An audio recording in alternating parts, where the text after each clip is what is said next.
half the population has IQ below 100. Literally, that's crazy. So if you're using like language that's very complex, it's like you're missing on half the population. The longer someone spends consuming your content, the more you're going to build that trust with them, the more they're going to be likely to buy. You got to create content that actually helps people, and that's going to position you as an authority. And if people see you as an authority, then they're going to be more likely to buy from you because you're actually being helpful.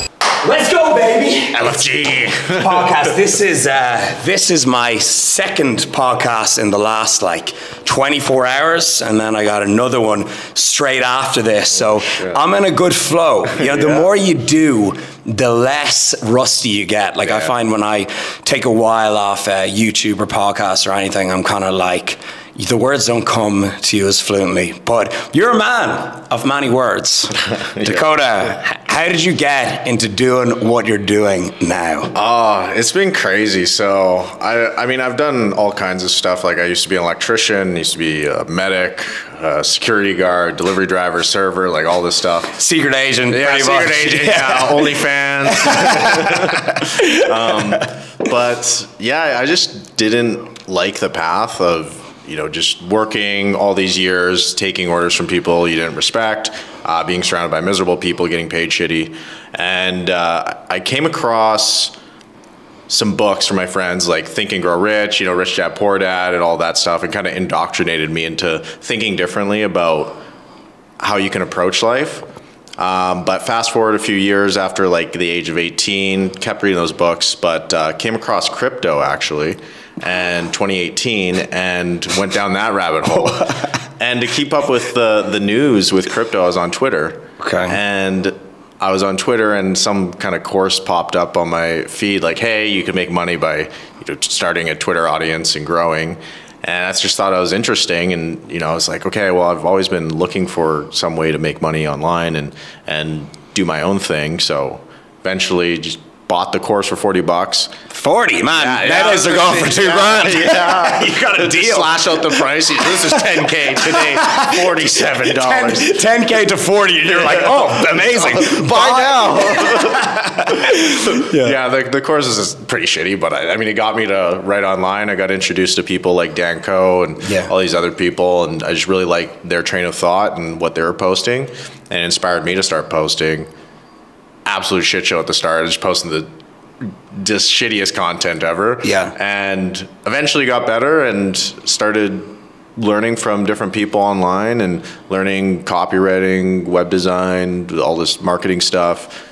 Started growing my own Twitter eventually, and then I offered that as a service to other people, growing their accounts, and then just spiraled up the agency from there. It's wild because so many people, they start with like YouTube, Instagram, video, but am I right in saying you started anonymous?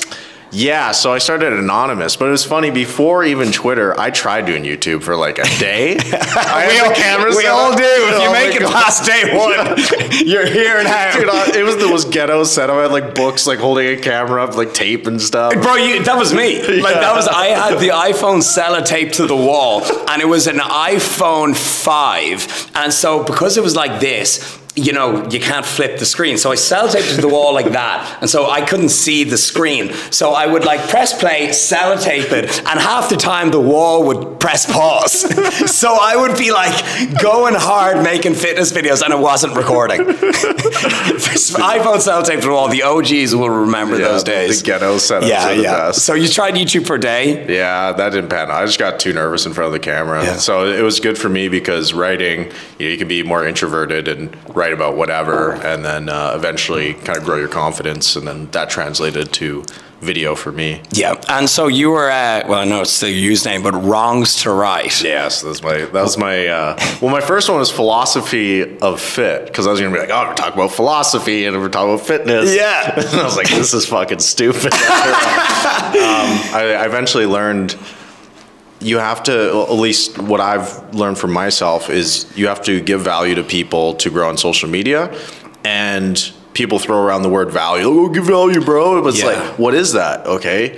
It's helping people solve their problems or helping them get to a desired outcome. So you help people with fitness, you help people like get more confident, or you help them, you know, stop being a fat ass or whatever. I was like, I'm like, okay, I could go the fitness route, but it's like, I kind of like writing. Yeah. And I want to explore this.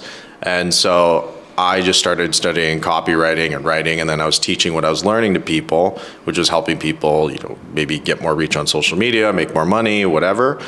So that was how I was providing value, and the skill or the vehicle for that, the mechanism, was writing. Okay, what were you like in school? Like, were you like a whiz at English? Like, did you just, because obviously you're mad into writing, so I'm really excited to do this podcast because, you know, like I said, everyone is just crazy on video now. You're the first person I've had on that can actually write a nice sentence, you know, not scribble it. So what were you like in school? Was English a strong point? Yeah, I remember in grade 1, actually, I was given an assignment to write some story or whatever, and I couldn't stop writing. I loved it. I loved telling the story, whatever it was, and it was absolute ass. Yeah. But yeah, I remember the bell rang to end class, and I just kept writing because I loved it. Yeah. But over the years throughout school, I kind of started to not like writing because they're telling you, it's got to be minimum 2,000 words. It's got to be this, write about that, like boring stuff. And although I was good at it, I just didn't really care for it that much. And it wasn't really until I started writing on Twitter again that I discovered, I actually love writing as long as it's what I'm writing about. But yeah, writing was my top academic in school. I just excelled at it, but I mean, I was still ass. Yeah, the only thing I was like decent at in school was like saying so jock, but like was rugby. Yeah. And then like, but not even just the rugby, was the fitness aspect of it. So you'd have like 2 separate training sessions. You would have like, you know, your skills rugby passing the ball training session, which I was kind of ass at as well. Ass is a great word. I was ass at it. So I wasn't great at that, but I was really good at the strength and conditioning, like in the weights room, you know, the tire flipping, the pitch sprints and all that. And so that definitely, we all like what we're good at. So that definitely, when I left school, translated into doing what I'm doing today. And so after school, did you go to college? Yeah, I went, well, out of high school, I graduated a bit early because I went in this program where they teach you a trade, and for me it was electrical. Oh, nice. So I went to a construction job right after high school, and it was miserable because I was working 12 to 14 hours a day. I was surrounded by miserable people. I was in the middle of buttfuck nowhere in Canada, super cold. What part of Canada, by the way? I'm in British Columbia. Okay. And so it's kind of like near Vancouver, yep, where I'm at. But I actually flew out for these jobs because they're in oil and gas plants. So I was in, like, literally no one knows where the hell these places were in Canada, but they're freezing cold. But yeah, it was not fun. But eventually I was like, screw this. I need to, find a career that I would like. For me, I always thought, teaching people would be cool. Yeah. So I was going to be a high school teacher teaching English and psychology. But I mean, I do that now, so I just get paid better. Exactly. You know what? I went down a TikTok rabbit hole, and it was the oil rigging. Oh, God. Have you been on an oil rig? No, I haven't done oil rigging, but that stuff is that's another level. They're like modern day pirates. Yeah, like it's absolutely wild. So after being an electrician, you decided you want to go down the writing route. So what exactly, is ghostwriting? Because that's essentially part of what you do as well. Yeah, so ghostwriting, you just pretend to be other people on social media, and then you grow their account with content, and either get them more sales, get them more newsletter subscribers, get them more followers, whatever, connections, whatever they want. But essentially, you're just taking over someone's social media and you're writing in their voice and getting a desired outcome. So we have a little secret. I have a little secret to tell the audience. Coming out. So one of the ways that we know each other is Dakota did quite some amazing copywriting on my Twitter, and I get like DM, like honestly the best. Not kissing your ass, right? But I've gotten it before. I get people like who email me like, "Hey Rob, here's 50 tweets I made for you," and like they're just ChatGPT. Pretty much, they're just super generic. So me and Dakota, we jumped on a call and essentially did an hour-long podcast with your business partner as well. And then we just wrote these bangers. And it's one in particular is my most viewed and highest impression tweet ever. It was about, what was it about? How to boost testosterone. So of course, the LF Army, they love that. They're like, but like you've also this crazy network on Twitter. You just figured it out and you just blew it up. You linked the old game plan programs in at the end. And I was like, that was my first time I was ever like, whoa, ghostwriting or copywriting, whatever, truly works. Nowadays, it's me on Twitter. I swear. But I was really impressed by it, and still to this day, you know, you're the only person that's ever done it properly. And so you're big on Twitter. What is your biggest tips to get your first like 10K followers on Twitter? Yeah, so a big one I see is people, they want to be self-help gurus like Tony Robbins and, you know, life coaches, all of that. They just want to give really fluffy information. And a big problem I see with beginners is, even if you do grow to 10K followers, there's no way to monetize, because, okay, if you build an audience of people just like your stuff for whatever platitudes, fortune cookie content, you're not really building yourself as an authority. I know, I think of these perfect. It's just so perfect. ChatGPT is the modern day fortune cookie. Literally, yeah. This is brutal. But yeah, it's like you gotta create content that actually helps people, and that's going to position you as an authority. And if people see you as an authority, then they're going to be more likely to buy from you because you're actually being helpful. Yeah. It's like you created content on YouTube that was actually useful to people. They're like, oh shit, I like Rob, I like his content, it's useful to me, and it's like, I'm going to buy from you, right? Yep. So you gotta think from the frame, okay, how can I be useful to people? And I recommend, okay, picking a skill that you enjoy and that other people would want to learn or find use from. For me, it was writing. For you, it was fitness. You know, other people might be nutrition. It might be marketing, sales, whatever. But I think it's really important to have a hard skill that you can give actionable advice on. And you don't have to be an expert. You just have to, okay, go out, learn for yourself, apply it, and then teach what you're learning, and then you'll build a following that way. Another part is distribution. So a lot of people, they think posting content's enough, and maybe for some platforms, but you know, at the start, you got to find ways to get eyeballs on your content. So you can do that by commenting on bigger accounts and actually, you know, giving value in the comments, or I like the yes and framework with improv. Like, yes, I agree with this, and you know, here's my experience or whatever. Yeah. And then you can also pay for retweets or, you know, story shares, whatever the platform is. How much is a retweet going for nowadays? Well, it depends on the account. And like an account with like maybe 500K audience and good engagement. Yeah. So I mean, it also depends on, okay, is this a platitude account that just has even a bunch of random followers, or is it more specialized? So I mean, you can charge, or you could pay someone between like 10 to 50 bucks a retweet if they have like 500K. Yeah. If you're more niche down, or you have a more engaged or specialized audience, then I was charging like $80, $60 a retweet. Yeah. For something. I was like, I don't care. Press the button. Yeah. God, life has gone too easy.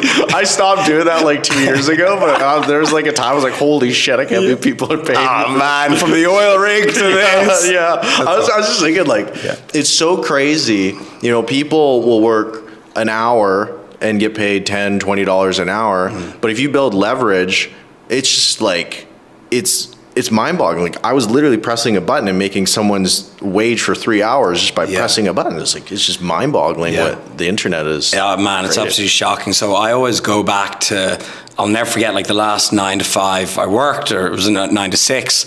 It was in like just this startup company in an office, and you know, in Dublin, and you know, I was just sat at my desk for most of the day. And I'll never forget, like, my monthly pay, I'm pretty sure it was after tax, was like €1,800. Oh my God. So, and nowadays, this is a little crazy story. Like, sometimes I don't like talking about, you know, money and how much but this is the podcast. The podcast is a little bit more intimate. So, funny story. I want to build like a gym out here.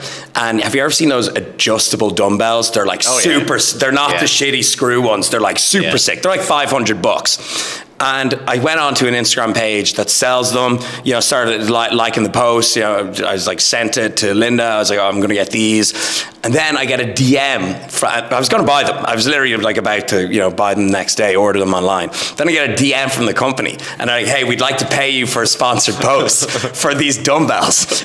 Yeah, and like $2,000 for a reel. And I'm like, I went from paying 500 to getting the actual product and then getting $2,000 cash on top of that for like a product I was not only used, like was legit about to buy. Yeah. Like social media, and they'll clearly sell 4 dumbbell racks. Yeah. They'll sell a lot more than that. It's like the perfect audience, really. Yeah. So it's just like, it's absolutely shocking, like how much money is to be made on social media. Like I think it's like Kim K charges like $1 million per post. Yeah, it's ridiculous. Yeah, she's like the queen of personal brand, which is something that you're big on as well. And so there's a few things I want to go back to, but just while we're on that, what are some key points or some your best piece of advice for building personal brand? And also, like, what is personal brand?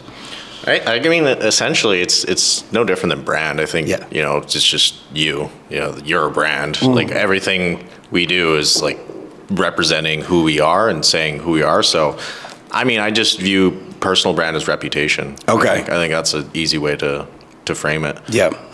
But yeah, when it comes to building your personal brand, one thing is people don't do interesting stuff in real life, and then they come on social media and they're trying to maybe change some words from someone else's post and post as their own, or they're like taking quotes from a book and reworking it. And they think they're growing a personal brand.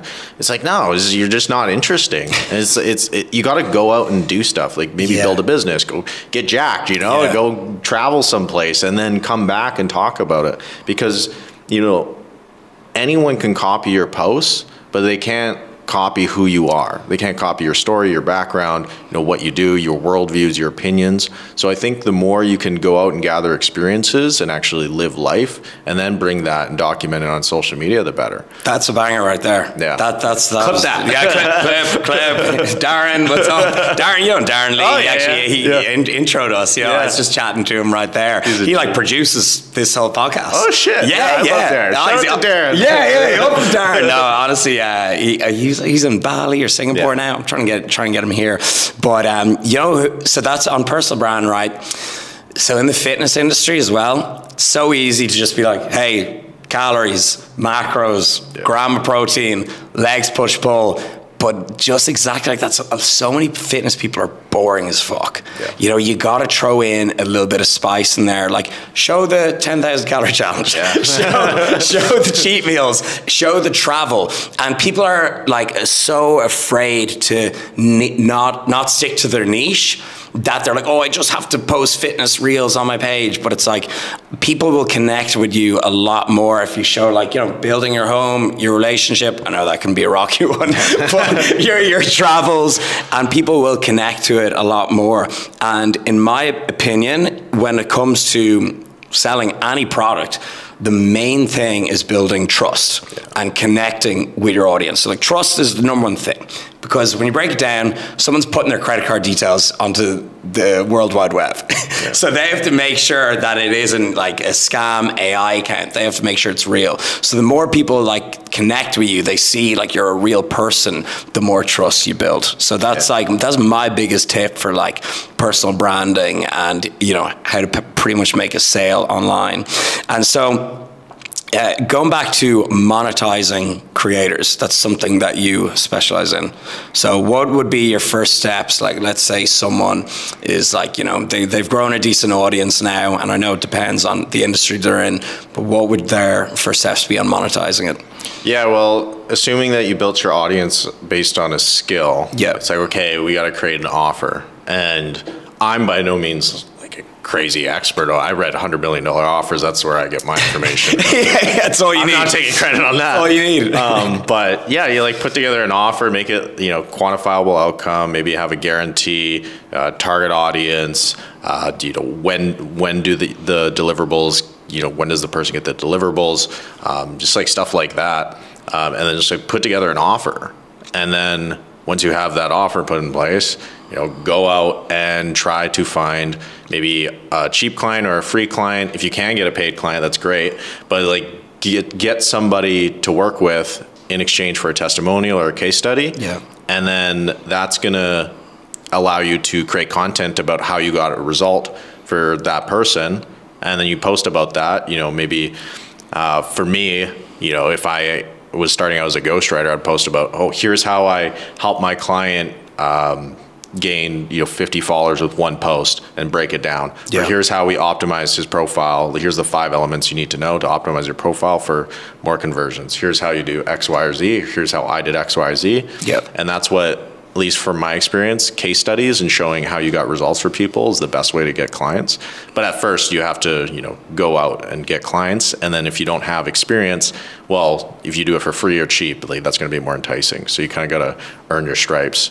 But yeah, and then it's just posting content, doing outreach to people that seem like a good fit, and coming across, like, if people screw up outreach because they're just copy pasting the same thing to people. I get so many. Yeah, right. Like, and they're like the same. Do you know what they've started doing now? What? They're like, hey Rob, how do I like bring up my triceps and all this to try get me open DM? And I'm like, I do try to reply to everyone and like give advice. And I click on their page and it's like, copywriter helping you scale. And I'm like, you don't give a fuck about growing your triceps, son. Yeah. I know you just want me to open that message request. I seen it. Yep.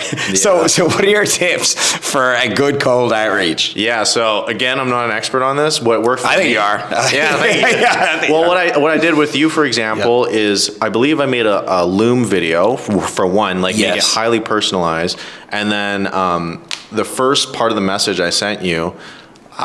So I had the Loom video, but I also had the text. The text was super personalized. I went through a podcast you did with Dan Coe. Yeah. I listened to it. I found a part that I resonated with and I could relate to. And I gave you a personalized compliment at the start. Like, hey, Rob, like, I love the part where you talked about, I think it was like video games or something. I used to be a fat kid. I used to game, blah, blah, blah. The reason I'm reaching out, it was like the next part is, you know, I recently got this result for Dan Coe, blah, blah, blah, social proof. Like, this is what I do. I'm a Twitter ghostwriter. Yeah. I think we could do some cool things, get similar results for your account.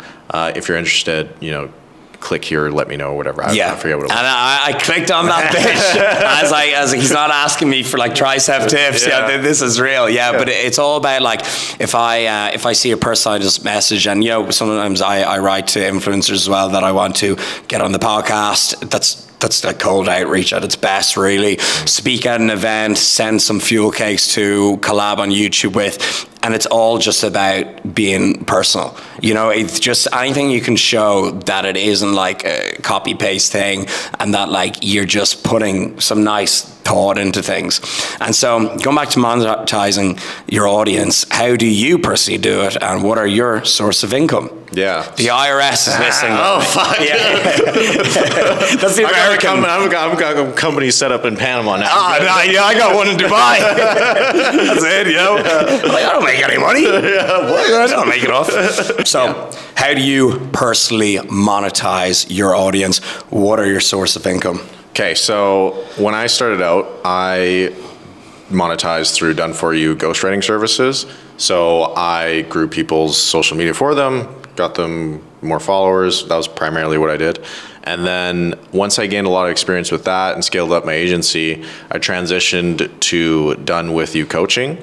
So I think it was like 2 years, I never sold anything to my audience, and I built up this audience of like 100,000 plus people, and I just never sold anything to them. That's the key, kind of. The longer you can wait. Yeah, the longer the runway, like the farther you can take off, right? Yeah.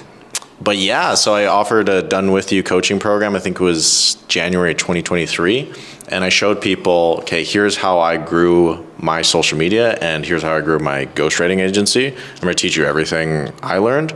And yeah, that worked out really well. I got a lot of interest with that. And I realized, like, I love teaching. I mean, I was going to be a high school teacher before all of this anyways. And, you know, it's really cool to help people, you know, quit their jobs, drop out of college, all this stuff. And I was like, oh, this is awesome. I make way more money this way too.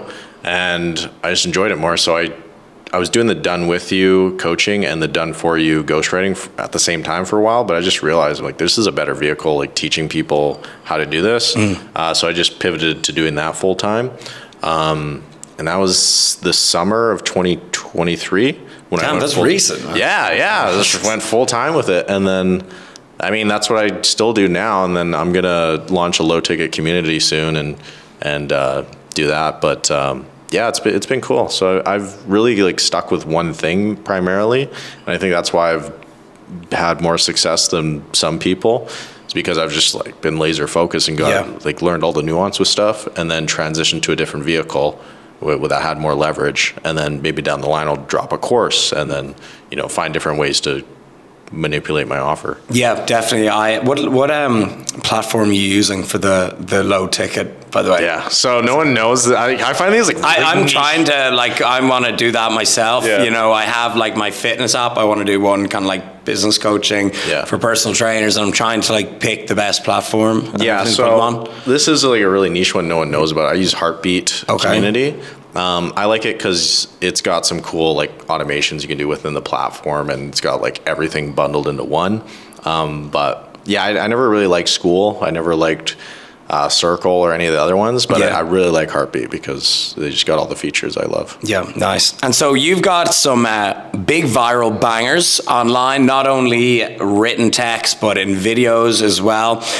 Tell the people, how do we go viral on social media? What makes a viral video, for example? Bring me through your brainstorming process, the hook, the base of the content, the storytelling. Walk me through it. Yeah, so there's definitely people that are better at going viral than me, but from the times I did go viral, hopping on trends is huge. Well, one, the idea. You need to have a good idea behind it, because otherwise it's like whipped cream on dog shit, right?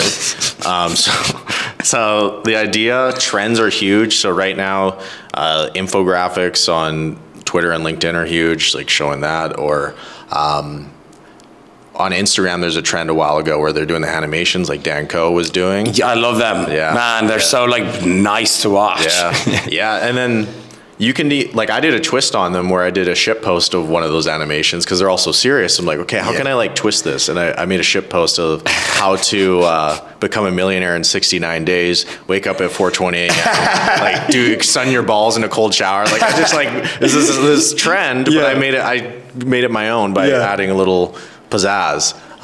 So like finding what's working for other creators, and then I think twisting it in your own way to make it more your style. Like maybe like the 10,000 calorie challenge, like how can you find, that was obviously a trending thing. How can you find a way to, change it up or make it different? And then the idea, but also the hook. So you gotta hook people in the first sentence, the first 3 seconds, whatever. 2 seconds now. Yeah, straight up. It's going down by the year. Nuts, man. Yeah. We're losing our attention span. So you can get creative with that. I see there's two ways to do a hook. You can do a visual hook, so maybe movement at the start, or like I don't know, something weird. Flash your abs. Yeah. I get a million views on a reel when I do the abs at the start, and then when I don't, same video. It's like 100K or something. It's just because people are just visual beings, and that if someone sees someone who's put in the work, someone who has the results, but they're just more than likely to listen to them, even if someone with not as good results is giving better advice. And it's kind of unfair in that sense, but that's my hook. Look at my abs. Look at my abs. Like, wow, Rob, you're such a deep and intelligent guy. It was like the caveman brain. It's like you literally got to get in the mind of someone that's a potato. Yeah. Like the IQ of a potato. And then you got to make it applicable to everybody. Yeah. So that's how stuff goes viral, because if you're saying some stuff like super fancy words, hard to understand, it's really complex. Well, you think about this. Half the population has a IQ below 100. Literally. That's crazy. So if you're using language that's very complex, it's like you're missing on half the population. Yeah. Let alone people that have English as a second language. So you got to make it really dumbed down. One thing I've noticed too is, at least for me, my niche is making it very actionable and easy to understand. Yeah. Because people, a lot of it's status. So if someone shares a post that's useful to other people, then it raises their status. So if I share something that's very actionable, very good, I was like, oh, this is a great piece of content, I'm gonna share it to my story. Other people find value in it, they associate that value with me. Yeah. So like a lot of it's status. But yeah, like if you make a good hook, make it very actionable, hop on trends, have a good idea, not trend. Yeah, I was like, hop on trend. Well, yeah, done that. No, I've never taken trend, guys. I have. Yeah, I can see those arms. For sure, yeah. And so if you were to rank every social media platform in order of importance, what would you rank like top? Like, for example, if you could wake up tomorrow and have like 100K followers or subs on any platform, like what would it be? And then go down from there. I know you're biased towards Twitter. Yeah. Well, YouTube, actually. I think YouTube's the best. Yeah. Like the thing I think about with content is how do we get more time on attention? So I think the longer someone spends consuming your content, the more you're gonna build that trust with them, the more they're gonna be likely to buy, subscribe to your newsletter, whatever. So I view YouTube as number one. And like the people on there, a lot of them are searching for answers to things like how to, do X, Y, how to get abs, how to, get. It's the biggest search engine ever. Yeah, it's crazy. Wild. Yeah, and it's just a great trust building mechanism. So I think YouTube is definitely the top. After that, personally, this is like me personally. No, that's why I want Twitter. I love Twitter. Yeah, it's just you're getting in people's minds, and you get to see like actual good content. Yeah. It's more based on, okay, how do you think, not how do you look? So I think Twitter's great. The algorithm's been all crazy lately and just a shit show, but I still love the people on there. Yeah. And then Instagram's really good, to be honest. Instagram gets great sales. A lot of buyers on Instagram, which is great. Definitely a lot more work for the content if you're a content creator, but I think it's definitely great. And then LinkedIn is a slept-on one. I love LinkedIn. Yeah, it's just so much. I've gotten into it as well. I'm just like, sometimes it's kind of hard. I'm like, who do I think I am? Yeah. I'm like, I've got like Ben Francis here on my feed, and then there's me. Yeah. No, well, it's like, it's funny because there's so few creators on LinkedIn, and then of those creators, so few of them are actually good at creating content. So it's just easier to stand out on there. So LinkedIn's really slept on. I hate Threads. I think the people on there are just most of them are potatoes. But I mean, it's funny they're how the weirdest bunch. It's like really left leaning, and I'm more centered. So if I say some stuff, they're like, "You're a fascist." Like, Trump supporter. Trump derangement syndrome. Yeah, straight up.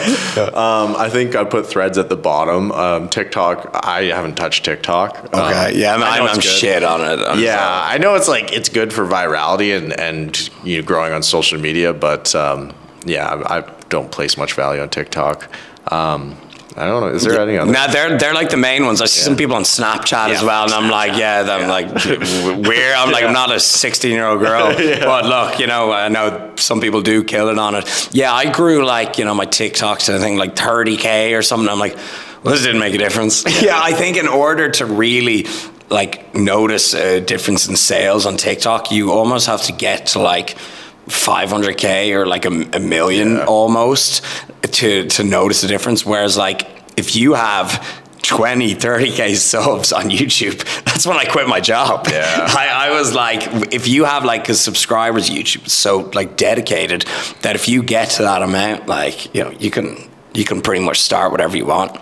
And so seeing as we work in the social media industry, so first of all, how do you avoid burnout? As I know that's a topic you've spoken before. It can be so consuming. It can be 24/7.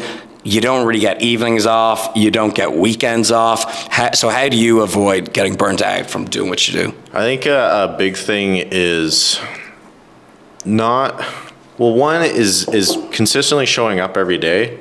Not placing so much of a workload on you. So my thing is, okay, as long as I get one tweet every single day, I'm good. If I don't do that, my head explodes.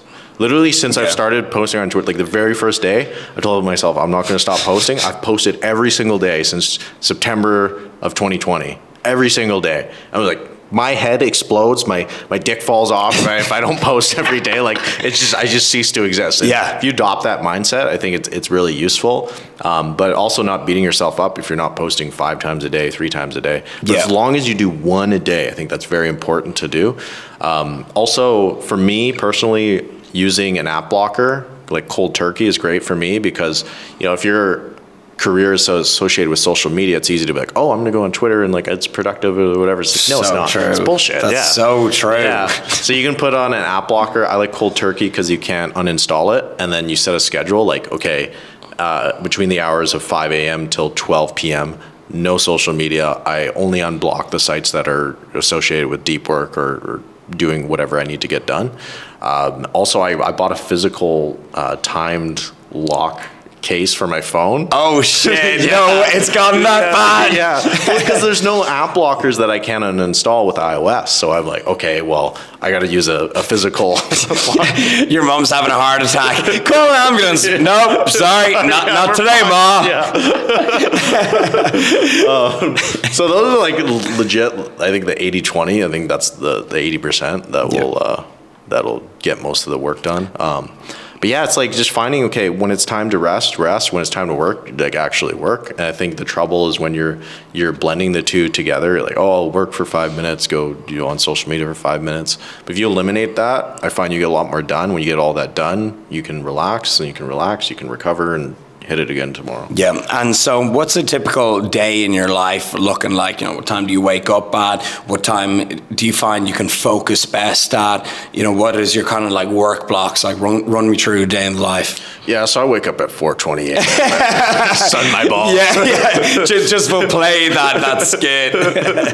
No, so I usually wake up at 6 a.m. I've been slacking lately, but usually 6 a.m.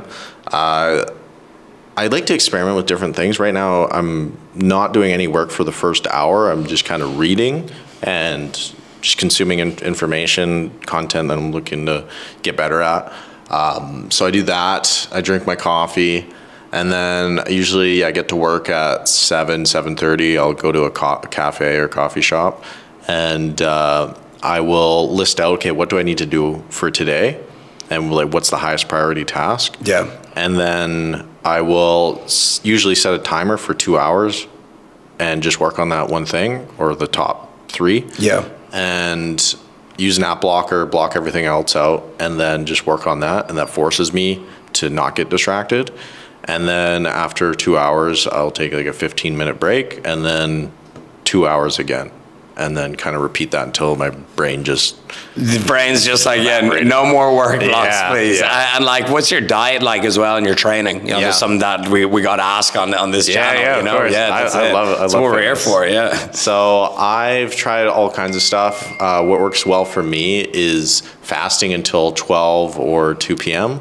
Because then I don't have to focus on eating. I can just, focus on work and then no blood sugar crash or anything. And then when I do eat for lunch, I make it really high protein. I try to do low carb for lunch so I, again, don't get that blood sugar spike. Yeah. And then dinner, just really high protein. I don't care about the carbs at dinner time. Ideally, I want to carb up near that time. And then... Yeah, so it's really high protein. I only focus on protein and calories. I don't care about fats or carbs. And that's just what works well for me. Yeah. And what type of training do you do?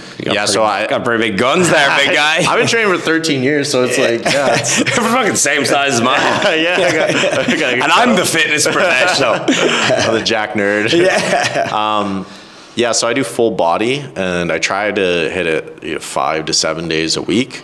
It's been kind of complicated lately with me traveling so much, but ideally, it's full body. I hit each body part for 3 or 4 sets.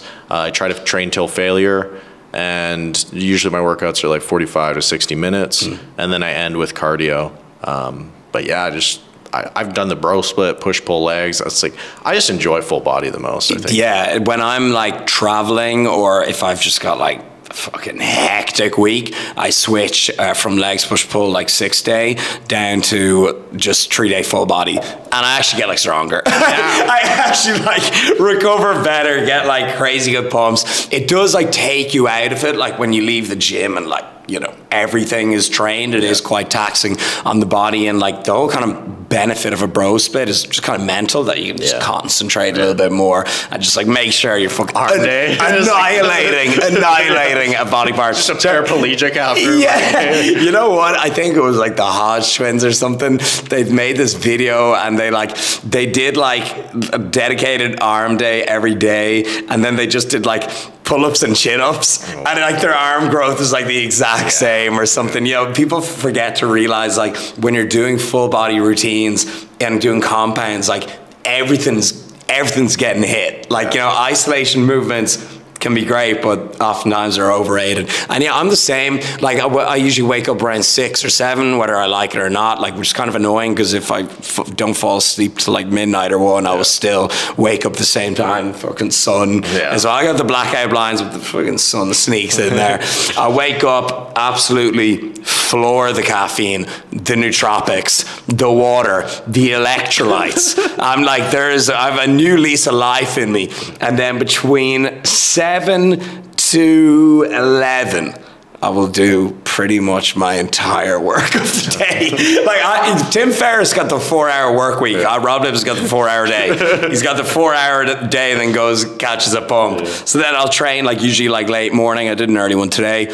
Train late morning, and then I'll have like either my first meal of the day or like, you know, my first main meal. Maybe if I'm leaner at the time, then I will need, because you're technically lower on energy, the lower body fat you have, that's like what it is stored, and you've less food in your system. So if I'm like competition prepping or on poverty calories, you know, then I'll have something small before the gym. But if not, just huge meal after the gym, food coma for an hour, and then I'll do like fun shit, like, you know, record podcasts, record videos and everything. But I'll do like my main, you know, at my desk laptop shit for the first 4 hours of the day, and then that's like pretty much it. What kind of work are you doing in that time? So a lot of it is, you know, calls with my app developers, you know, manufacturers, sponsors, emails, always clear that. And so like I kind of have to motivate myself to have a clear head to write. Doing all client check-ins, that's, you know, very time consuming. So I do like obviously the app with the game plan app, which is the low ticket thing, which is like, that's like, you know, my main thing, and that kind of runs itself. I've put in these systems in place that literally like it just prints and runs itself. And not only that, but like it gives like the perfect service. Like when you get a program from Game Plan, there's like literally every single topic, every single thing personalized to you. Big team running that in like New Zealand and Cardiff. It's crazy. If any personal trainers out there want the magic sauce, shoot me a DM. But so that kind of runs itself. But then I also do, you know, high ticket one-on-one coaching, where, you know, I have like assistant coaches and everything, and, you know, sales team and onboarding, but it is me. You know, like it's voice notes, calls, FaceTimes, everything. And I'll only take on like 20 guys with that. And it's funny, like if you sign up to Game Plan, you'll get the same information. Like you'll get the same training, nutrition and all that. But with the one-on-one, you get the accountability. And that's just essentially what people need. Like everyone knows what to do, you know, but they just need accountability, motivation. And with the high ticket as well, you also can come to Marbella anytime and train with me. Like I had a few clients at the event. Oh shit. Yeah. So that was really cool. And so that's a big selling point as well, as like you can never really beat an in-person training session. And like the majority of my clients are Irish, so it's a very easy flight. So people will come for the weekend, and, you know, they'll come with their other half, and, you know, their spouse. Is that a weird word, spouse? Come with their partner. Business partner? Yeah. They'll come with their girlfriend or whatever, and like, you know, we'll come over here, have a little barbecue and stuff. So it's a really personalized thing. So that takes up a lot of my mornings as well. Editing, I have many editors, but no matter what, when they send it to you, you gotta fucking go over it yourself. I'm like, bro. yeah, I'm like, you don't know my awkwardness. Yeah. You know, like they'll leave in a pause that you hate, but other people wouldn't think about it. So I still do like quite a lot of editing, and then just coming up with like video ideas and just getting ready for the week ahead. So that's like the main things that like I work on. And then after that in the evening, it's just chill time, really. Yeah, like I people like, for example, like Christian Guzman and Max Tuning and all, like crazy hard workers, you know, such hard, like they're the hardest workers I know, really, you know. And I'm like, they're way more successful than me because of it, but I'd rather just, you know, I like the kind of balance that I'm at. Like I could be further ahead, but I kind of don't want to be. Yeah. You know what I mean? Like it's easy to get caught up with that too. You know, especially if you're in your 20s or 30s as a man. Yeah. You see all these guys like making money, blah blah blah, and a lot of people don't see the stress behind the scenes of running like even a sales team or you know, managing employees. Like, fuck that. I'd rather just, you know, maybe have 3-4 contractors, you know, really tight circle, but have systems in place and just chill, like my life. Like, make good money, but I don't want to manage 100 people, 1,000 people. There's someone on Twitter, and he like specializes in making like one-man brands. I think Dan Coe talks about it a little bit as well. Justin Welsh. Yeah, that's it. That's exactly it. And he speaks about like the joys of just having like a really lean operation. And I resonate with that so much. Like, you know, I've a very small team, if you can even call it that, just people that kind of makes things run smoothly and just keeps a lean operation. And I also work a lot on like commission and revenue, like for setters, you know, like in my sales team, I'm like, if you get the sale, then, you know, I'll give you a percentage. But then if they don't, then it's fine. So it's kind of like I make sure things are in the green. Because I think it was Hamza, he made a video on like at one stage he hired like on payroll like 50 people and people were just slacking off or something. And you kind of lose the run of yourself when, and like they aren't motivated if you're not getting commission. So I think he made a video on that, and then he just like got rid of everyone, you know, because it wasn't worth the stress. And what's your take on money Twitter? I've inadvertently found myself on money Twitter, and I'm like, why am I getting shown fitness stuff? Why am I getting shown money Twitter? All roads lead back to money Twitter. It does. I kind of love it. I think it's hilarious. Man. You're this second person I've had on from Twitter. You know, the first person was Mr. Overpaid, Hassan. He's actually a great guy. Like all his tweets are like, well, they're kind of true, but they're like satire in your face, Tate vibe. But in person, he's actually really nice, and we had a really good conversation. But what's your take on money Twitter as a whole? I love it. It's a kind of a dysfunctional family. You got different like parts that, you know, really vibe with each other, and then other parts in it that like, oh, screw those guys. But, it's cool because I remember, when I started, it was just really small, you know, all these like maybe 10 key guys. And it's just crazy to see how much it's grown over the years and how many more people they're like drawing into their cult, or our cult. But it's cool because we're indoctrinating the youth into making money online. It's cool. But I mean, you got esoteric money Twitter. I guess I call money Twitter like, you know, all the bros and girls, I guess. Like the few that are there. Are they even really girls? Like, is it just dudes? Who knows how? Apparently, there's a few that are actually men and they're pretending to be girls on Twitter. I'm serious. That's so crazy. I've seen it. Doesn't surprise me. Yeah, it doesn't surprise me. They're better writers, so they're like, I'll just pretend to be a girl. they're like that in crypto too. It's crazy. But it's cool because you got esoteric Twitter, you got, you know, finance bros, you got you crypto bros, you got, you know, fucking online business, solopreneur, blah, blah, blah. But we're all like collectively on this journey of getting better in our own, you know, respective skills, niches, and we're documenting it along the way. And then it's cool because other people see that like, oh shit, maybe I can do that. And it's just really cool. It's just big self-improvement orgy. And so I was like, I didn't expect an orgy at the end of that sentence. I'm like, what? And so obviously your whole life is based around writing. So I'm sure you have a grand book collection. So what are the top 3 books that have changed your life? I would say, well, one $100 million offer is by Alex Hormozi. Damn.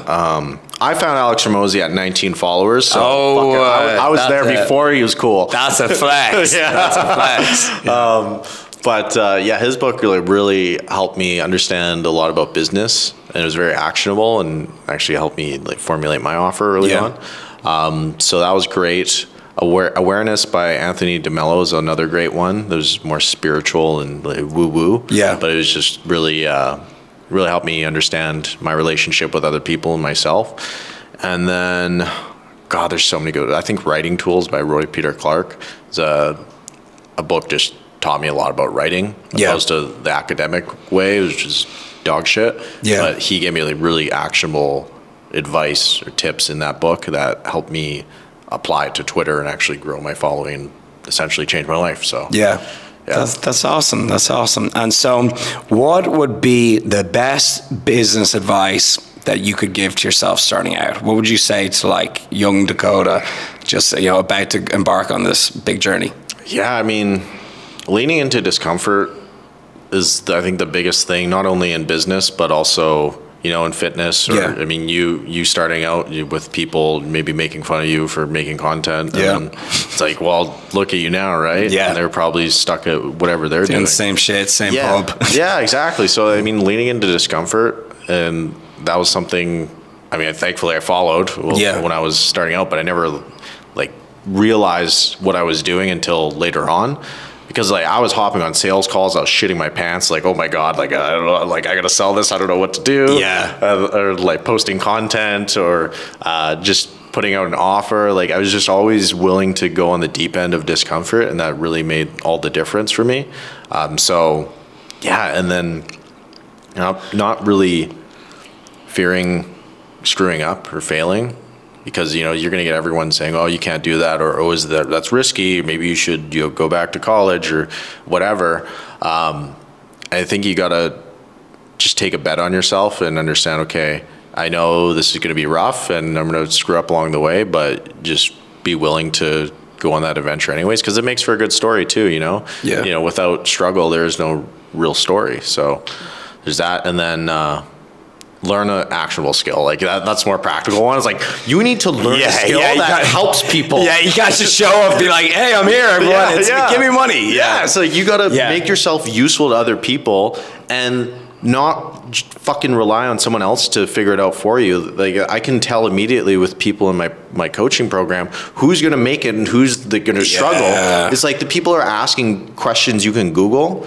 It's like, dude, it's like, come on, you don't need me to. A lot of people are just looking for permission or validation, and they like know what to do, but they need someone else to say, hey, you need to go do that. It's like, there's a certain point where you just got to figure it out for yourself and actually like just go out and do the stuff, and come back after you've tried it and get feedback. But like, there's like a certain drive I noticed a lot of people have. Like, you don't have to have the skills at the start, but you have to have the drive or the ambition to like go out and like find the information for yourself and put together what you can. Yeah, my like biggest lesson, or what I would tell to my younger self, is literally observe what the majority of people are doing and then do the exact opposite. Take the road less traveled, take the hard choice however you want to dress it up, just do the thing that you don't want to do. And then that's how you're going to get the result that you do want in life. So that's like my biggest tip as well. But bro, here, absolutely smashed it today. A lot of knowledge, a lot of wisdom. Tell the people where they can find you. You can find me on OnlyFans. He's OnlyFans manager. That's it. Satan. Straight up. Twitter is probably the best one, at Wrongs to Right, WRITE. Also on YouTube, just Dakota Robertson. You just type in Dakota Robertson on the platform, you'll find me. There we go. Unreal, man. Really appreciate it, and I'm so happy to see you out here in Marbella as well. When an American is in Marbella, it's like seeing a dog walking its hind legs. I'm Canadian, so that's like calling me British. Well, that's even harder to get to. I'm like, what flights even come here from Canada? But no, I'm super happy to see you here, and I'm glad you really enjoyed it, man. You're a legend, bro. Appreciate it. Smash.